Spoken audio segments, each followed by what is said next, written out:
the DC government and Pepco, the utility company, and the Secret Service cut off the electricity. Is this the way it will be? And the water. Is this the way it will be, where the U.S. government, using utility companies, shut down the electricity of embassies? Can you imagine the cascading impact? Can other countries do this to U.S. embassies? Can they say, well, Nancy Pelosi is the president of the United States and we'll seize the U.S. embassy, or we'll shut off its electricity, or shut down the water? I mean, this is lawlessness.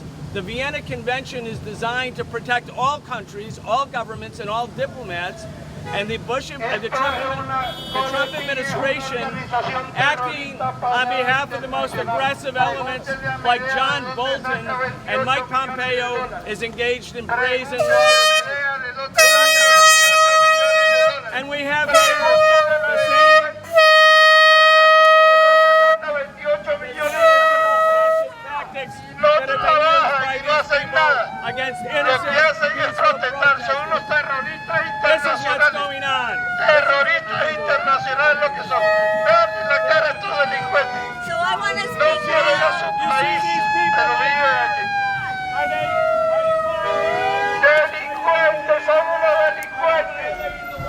Are you violating the law? We're having a press conference right here.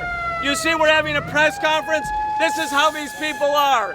They come over, they take horns, they drill them directly into people's ears, they push them, they shove them, they break security cameras. These people have been acting in a lawless way with the support of the U.S. Secret Service. This is a brazen act of lawlessness on the part of these people. This is the new government of Venezuela? Not necessarily. See how they are? See how they are?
Going on is that the pro-Maduro side tried to hold a press conference, and the pro-Guaidó people are here to use sound makers, bang on pots and pans and things to basically try to deplatform them so they can't hold their press conference.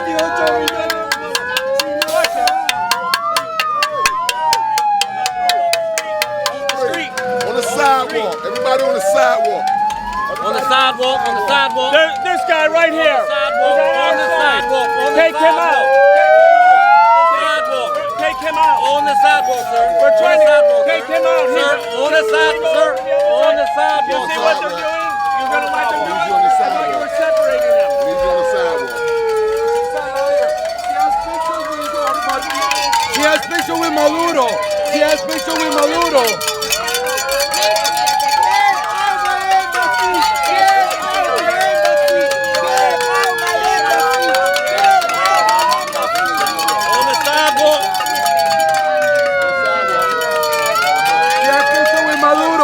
She has picture with Maduro. Get off the street. Let me talk to you, sir. If you don't get off the street, if you don't get off the street. She has picture with Maduro. Sir, on the sidewalk. What about him? On the Get him on the other side. I'm trying to. Why are you not arresting him? On the sidewalk. I'm on the sidewalk. What about him?